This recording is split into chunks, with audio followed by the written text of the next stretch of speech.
اعوذ باللہ من الشیطان الرجیم بسم اللہ الرحمن الرحیم آمنوا باللہ ورسولہ وانفقوا مما جعلکم مستخلفین فیہ فالذین آمنوا منکم وانفقوا لهم اجر کبیر۔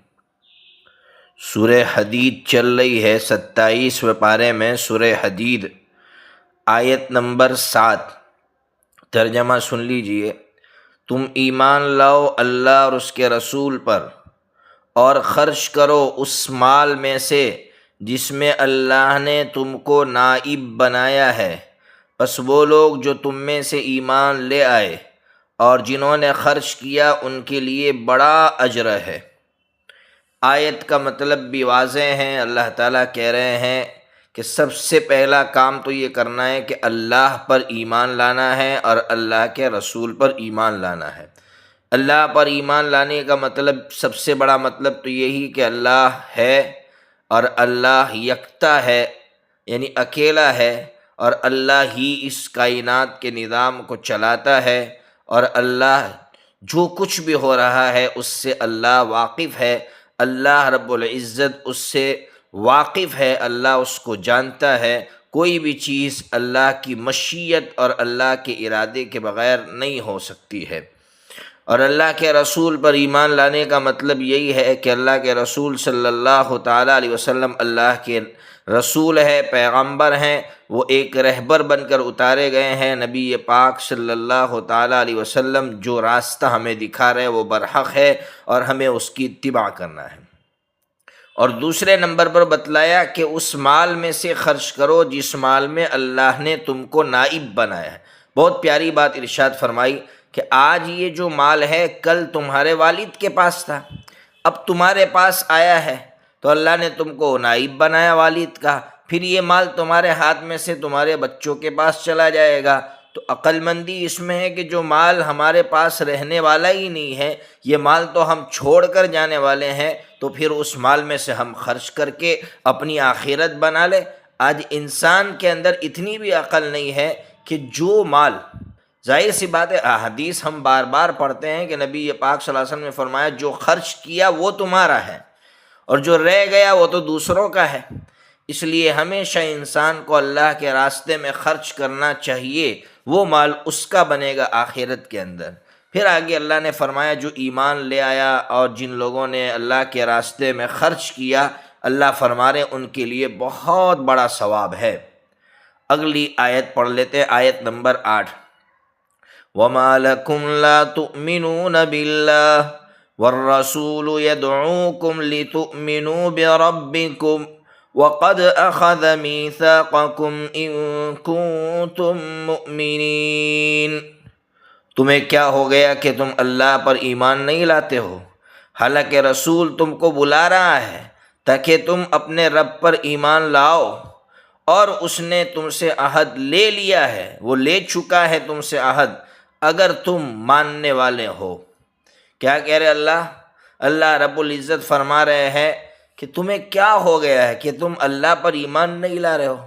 حالانکہ ایسا نہیں ہے کہ اللہ پر ایمان لانے کے لیے اللہ تعالیٰ نے کوئی دنیا میں رہبر نہ بھیجا ہو، راستہ بتلانے والا نہ بھیجا ہو۔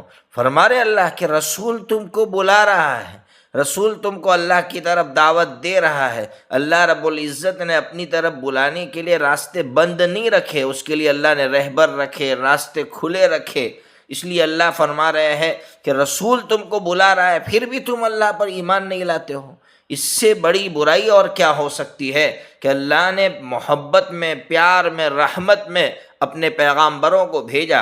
اگر اللہ نہ بھیجتا تو اللہ سے کوئی سوال نہیں کر سکتا تھا کہ اللہ تو نے کیوں اپنے پیغامبر نہیں بھیجا۔ اللہ تو یہی کہتا کہ بھائی میں نے دنیا میں دوسری اور چیزیں، میری قدرت کی علامتیں موجود تھی، اس کو دیکھ کر تم مجھ کو پہچان لیتے، کیا ضرورت تھی رسول بھیجنے کی۔ لیکن اللہ نے رسولوں کو بھیج کر اللہ کی رحمت کا مظاہرہ فرمایا، اللہ نے اپنی رحمت کا مظاہرہ فرمایا ہے۔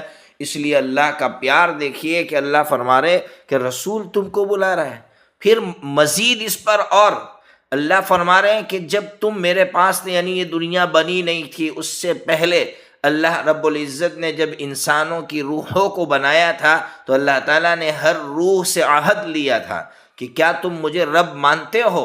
تو اس وقت ہر ایک نے کہا تھا کہ ہم آپ کو رب مانتے ہیں۔ تو وہاں تم اللہ کو رب مان چکے ہو، پھر یہاں آ کر مکر رہے ہو، یہاں آ کر اس رب کو مانتے نہیں ہو، اس سے بڑی بری بات اور کیا ہو سکتی ہے؟ یہ اللہ رب العزت نے دو چیزیں یہاں بتلائی۔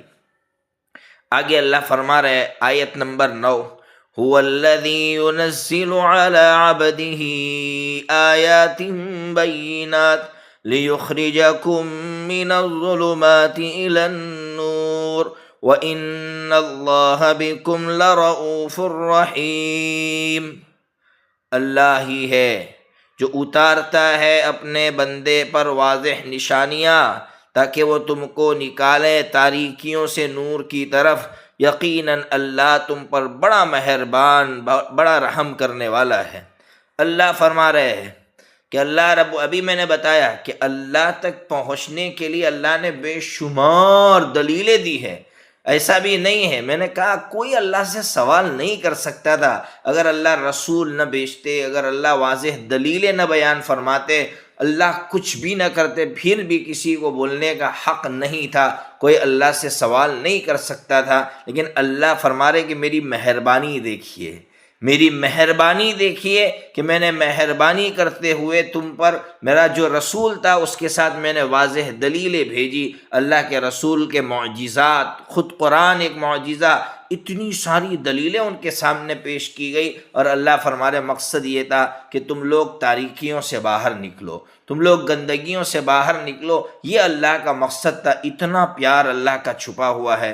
آگے اللہ فرما رہا ہے وَمَا لَكُمْ أَلَّا تُنْفِقُوا فِي سَبِيلِ اللَّهِ وَلِلَّهِ مِيرَاثُ السَّمَاوَاتِ وَالْأَرْضِ۔ کیا آیت ہے؟ آیت نمبر 10 کا ایک ٹکڑا پڑا ہے۔ اللہ فرما رہے ہیں تمہیں کیا ہو گیا کہ تم اللہ کے راستے میں خرچ نہیں کرتے، حالانکہ آسمان و زمین کی میراث تو اللہ کی ہے۔ کیا فرما رہے اللہ؟ خرچ کر لو، کل مال تو اللہ ہی کے پاس جانے والا ہے، سب کچھ، ہر انسان ختم ہو جائے گا، ہر چیز فنا ہو جائے گی۔ اللہ رب العزت ہی مالک ہے آسمان و زمین کا، ہر چیز کا مالک وہی ہے۔ جب ہر چیز کا مالک وہی ہے تو وہ مالک کہہ رہا ہے کہ عقل مندی اس میں ہے کہ تم میرے راستے میں خرچ کر دو۔ آگے اللہ فرما رہے لا يستوي منكم من انفق من قبل الفتح وقاتل أولئك أعظم درجة من الذين أنفقوا من بعد وقاتلوا وكلا وعد الله الحسنى والله بما تعملون خبير۔ آیت نمبر 10۔ اور برابر نہیں ہو سکتے تم میں سے وہ لوگ جنہوں نے فتح مکہ سے پہلے خرچ کیا اور فتح مکہ سے پہلے جنگ لڑی، یہ لوگ بڑے ہوئے ہیں درجے میں ان لوگوں سے جنہوں نے خرچ کیا فتح مکہ کے بعد اور جنہوں نے فتح مکہ کے بعد لڑائی لڑی۔ تمام کے ساتھ اللہ نے اچھا وعدہ کیا ہے، اللہ باخبر ہے ان کاموں سے جن کو تم کرتے ہو۔ کیا کہہ رہے ہیں؟ صحابہ کرام میں یاد رکھنا ہم اہل سنت والجماعت درجات کے قائل ہے، فرق مراتب جس کو کہتے ہیں، مرتبے میں فرق ہے۔ کیا فرق ہے؟ کہ جو لوگ فتح مکہ سے پہلے اللہ کے راستے میں خرچ کر چکے، جنہوں نے جنگیں لڑی، جیسے بدر ہے اور احد ہے، احزاب ہے جس کو خندق ہم کہتے ہیں، بن المستلق ہے، یہ بڑی بڑی جو جنگیں ہیں، جن لوگوں نے فتح مکہ سے پہلے جنگیں لڑی ہے، فتح مکہ سے پہلے جن لوگوں نے اللہ کے راستے میں ان کا مرتبہ بڑا ہے۔ بے شک، کیوں؟ اس لیے کہ اس وقت ظاہر سی بات ہے اسلام کمزور تھا، اور جب کمزور تھا اس وقت انہوں نے جنگیں لڑی ہے، اپنی جان اللہ کے راستے میں قربان کرنے کے جذبات پیش کیے ہیں۔ اسی طرح اس وقت مال نہیں تھا مسلمانوں کے پاس، پھر بھی ان لوگوں نے اس وقت جو ہے مال خرچ کیا، اور اس وقت مال کی ضرورت زیادہ تھی، اس وقت خرچ کیا ہے، اس لیے ان کا مرتبہ بڑا ہے۔ ان صحابہ کرام سے جو صحابہ کرام فتح مکہ کے بعد ایمان لاتے ہیں اور ایمان لانے کے بعد وہ خرچ کرتے ہیں اور وہ جہاد میں شریک ہوتے ہیں، ان کا مرتبہ پہلے والے جو صحابہ ہیں ان سے کمتر ہے۔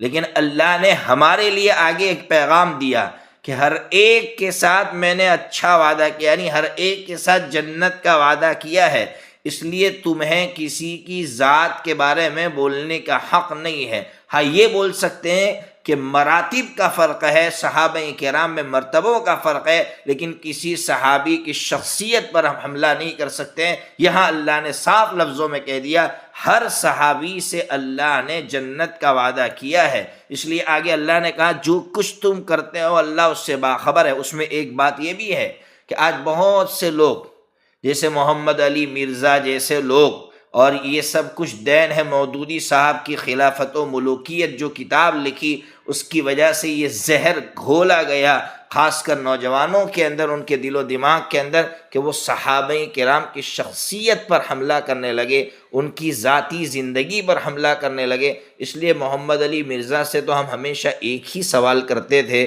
کہ تم امیر معاویہ رضی اللہ تعالیٰ عنہ کو صحابی مانتے ہو یا نہیں مانتے ہو؟ اگر وہ کہہ دے کہ صحابی مانتے ہیں تو پھر مسئلہ ہی ختم ہو رہا ہے، اور اگر وہ کہہ دے کہ صحابی نہیں مانتے پھر اس کا آپریشن ضروری ہے۔ اللہ تبارک و تعالی صحابہ کرام کے بارے میں مزید باتیں آپ کے سامنے پیش کروں گا انشاءاللہ۔ اللہ تبارک و تعالی ہمیں صحیح سمجھ عطا فرمائے۔